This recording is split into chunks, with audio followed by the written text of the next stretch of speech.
All right, hello again, friends. I'm back on tour here in Kanazawa, where I did my last video a few weeks ago. And once again, on a day where my group has the day to themselves. They're free to do as they please and spend the day any way they want. So I'm sure even though it's cloudy and chilly today, they're out there finding things to do and finding ways to fill up their day the best way they can.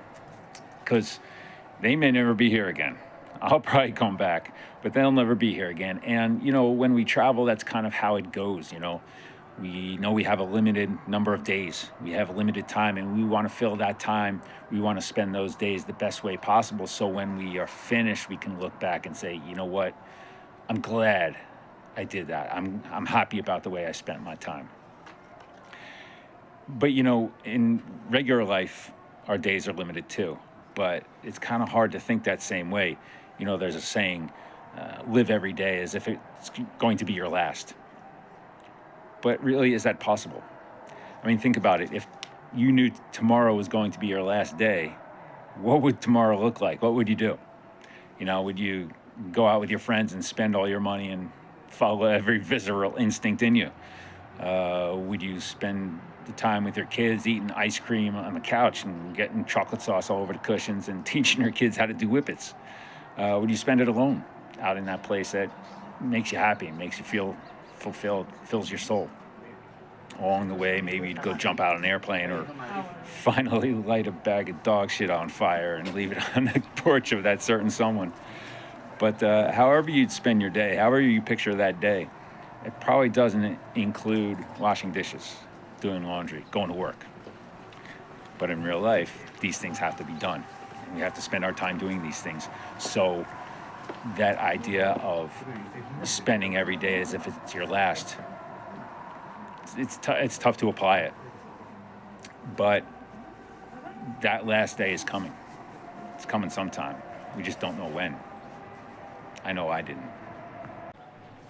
All right, well, we just had a crazy 5-minute snowstorm blow through. So in episode 2, I talked about the idea about how we as humans are able to kind of go about our daily lives without spending too much time, too much mental capital on the idea that someday is going to be our last day. And I also talked about how I don't have that ability anymore. As time passes and, I feel healthy, I feel good, and the specter of having another heart attack kind of fades. But that idea of inevitability, the idea of eventuality, mortality, that doesn't go away. That's always there. But, when I'm going to let these people walk by.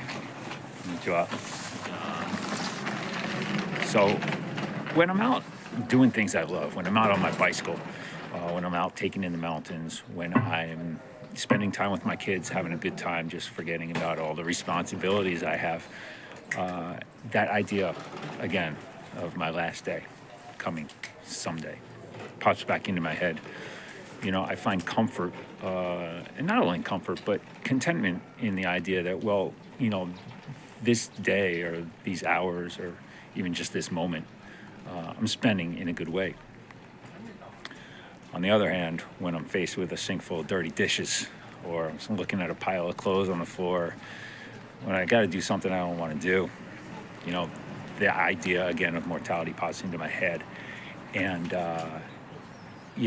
the idea is not like, I don't want to do this. The idea is like, my God, my time is slipping away and this is what I'm doing.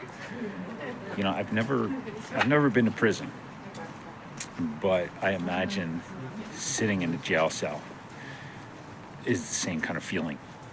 Time is passing, time's slipping by, and there's nothing I can do.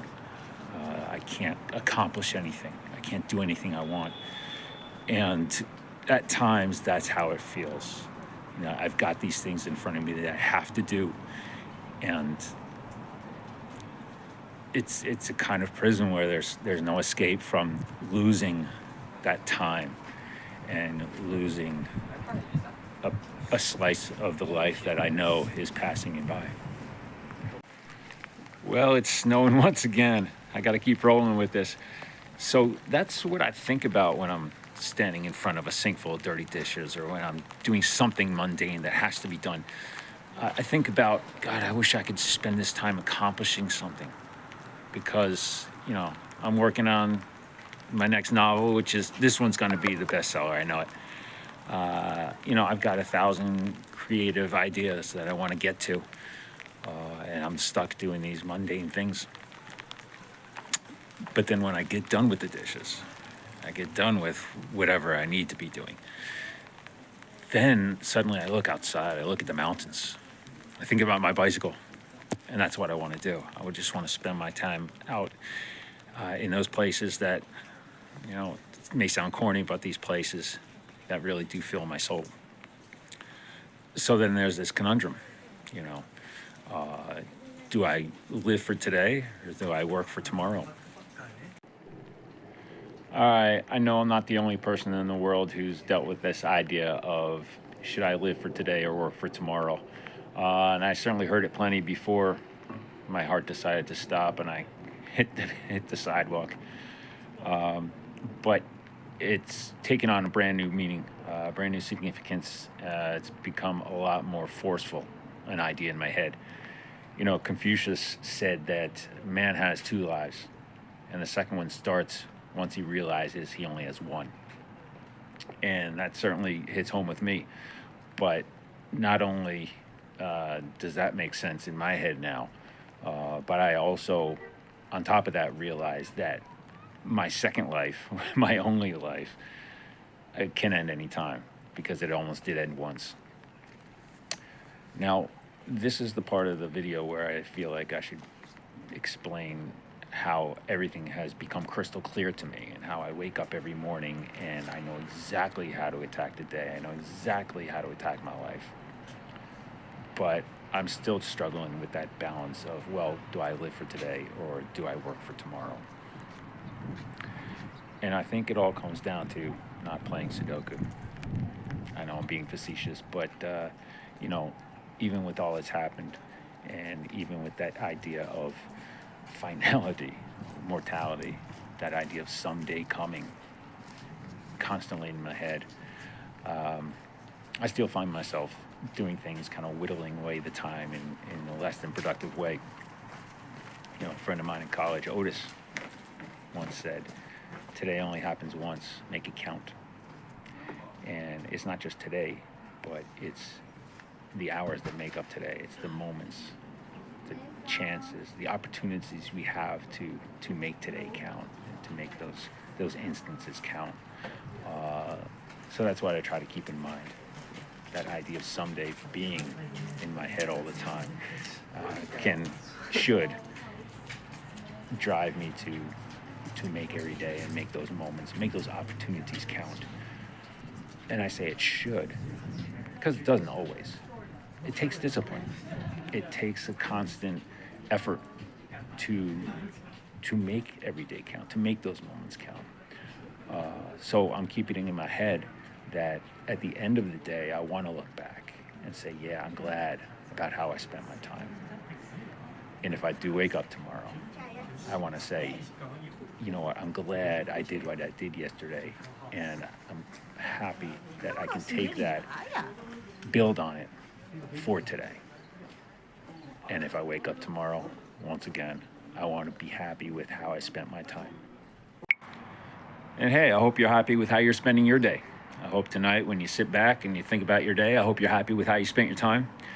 And that includes spending a few minutes with me. I'm always happy to talk to you guys.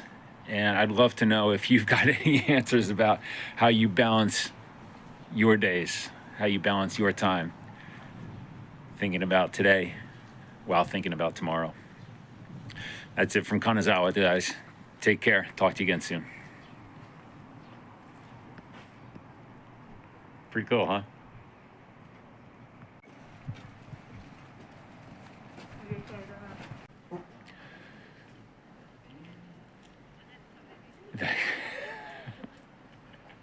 That guy just went by. He just farted, and I totally lost my train of thought.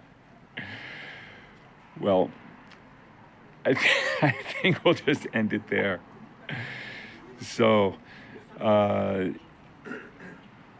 goodbye from Kanazawa. We'll see you guys again. God.